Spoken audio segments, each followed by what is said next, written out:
Hello. In continuation to practical advice for starting higher education, today is the last session on communication and advocacy tips for tertiary education. It's nothing but general advice to support your move to higher education before taking up a job in the field. I had been talking about different strategies in different situations.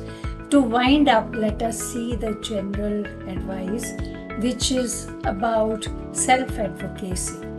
There will be 4 strategies main I'm going to talk about. Practice at home, be prepared, educate others, stay connected. So starting with practice at home. Why should we practice at home? You see, it's not natural to tell your needs to others. So self-advocacy doesn't come naturally. We always feel embarrassed. We feel shy. We don't tell others what is our need.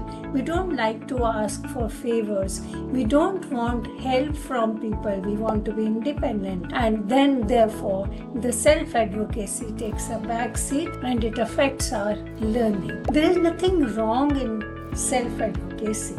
Nothing wrong in asking for help. Nothing wrong in letting other people know what you need. Because it's nothing to do with you. It's with them. They don't know how to talk to the people who have hearing differences. So they lack knowledge. So we have to make them understand what is required on their part. So when we say that practice at home role play with your immediate family members or your very close friends in different situations. For example, when you are practicing in a different statement will be there. For example, if you are talking about self-advocacy to your peers and your friends, your statement will be different. But when you're talking to your teacher or your coach or instructor, your statement will be different. For example, if you talk to your peers, you will say, please speak one at a time. No, I can't understand. I can't hear like you can hear. So please help me. But when you're talking to your instructor or your teacher, then you raise your hand and he says, what is your question? And then you say, sir, please allow me to select my seat because there is too much background noise here. I cannot hear properly and I miss what you are telling me. So this way, the person whom you are addressing gets motivated. See, everybody who is teaching you, whether the instructor or the teacher or the coach, they want you to learn. They are trying their best to make you learn, but they don't know what are your needs.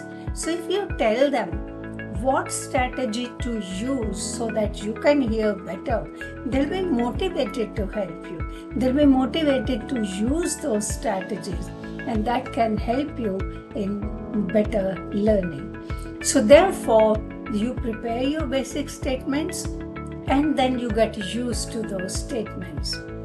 Then when you're talking to your peers or you're talking to your instructor, your teacher, then that basic statement will come. It will give you confidence and it will not make you embarrassed. It will make you feel more comfortable to say that. So that's why working at home in role play and practicing at home helps you. The second strategy is be prepared. Be prepared to put your need forward. Be prepared to learn more. Be prepared to use your communication strategies. So take notes, write bullet points, write some points which you want to ask your teacher and ask those questions without hesitation. This way you will learn better. Also, when we are saying be prepared, we should have the points ready for the teachers or for the peers or for the colleagues, and then with the help of your basic statements, you can put forward your needs and then you will learn better. Also, the people like who have typical hearing, they do not understand the importance of hearing. They are so used to taking hearing as advanced and as always there. It's taken for granted. Because they're taking hearing for granted, they don't even think, how do we hear? How do we talk to the people who have typical hearing? And so we have no idea how to talk to the people who have hearing differences. How is their hearing different from our hearing? So you have to educate people like us. You have to tell people that, look, I am wearing cochlear implant. I cannot hear like you. There are some limitations. So please talk little slowly to help me to listen to you and understand better. So the people understand, and next time again when they go fast, you say, excuse me, they will come down and use the strategy of talking in a slow speed. So this will help you. Then comes the third one, educate others. When you educate others, you explain your specific needs. For example, we had been talking about communication strategies. So you have to exactly tell the person what to do. Speak one at a time, or speak slowly. Or if you are talking to your instructor, you say, excuse me sir, please do me a favor. When you're talking, stand at one point, because when you are moving about, I cannot hear properly and miss many words. So this is a specific need. And this way you are educating others. How do they help you to listen better? And the next one is stay connected. The more you stay connected with the community, with the people of your type, you will learn better and you will feel more confident. You know, in any educational institution, in every educational institution, there are groups formed by the people. There are certain groups where there are cultural groups, there are community groups. Manufacturing companies have the groups where they call for group meeting of advocates and group meeting of recipients.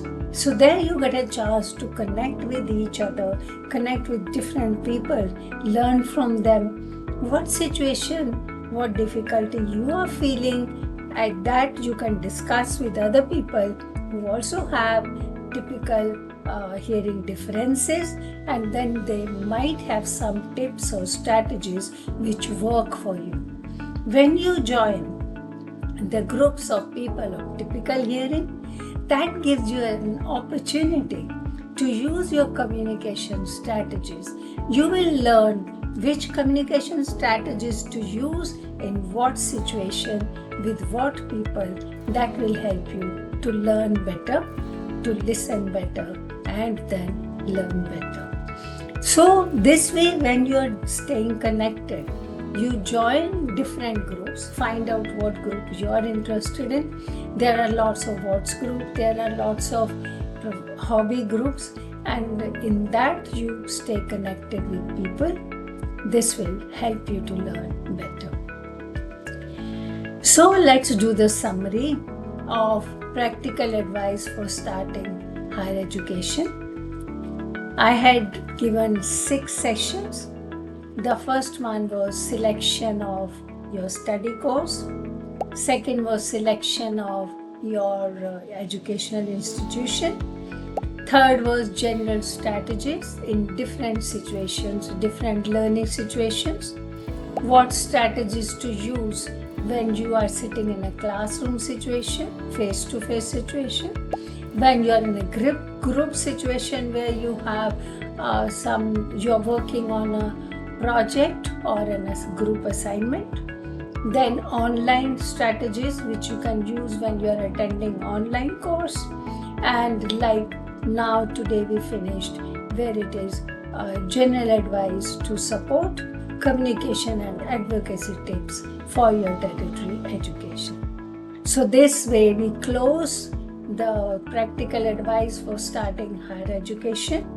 So the next I will start talking about work, practical advice for starting work.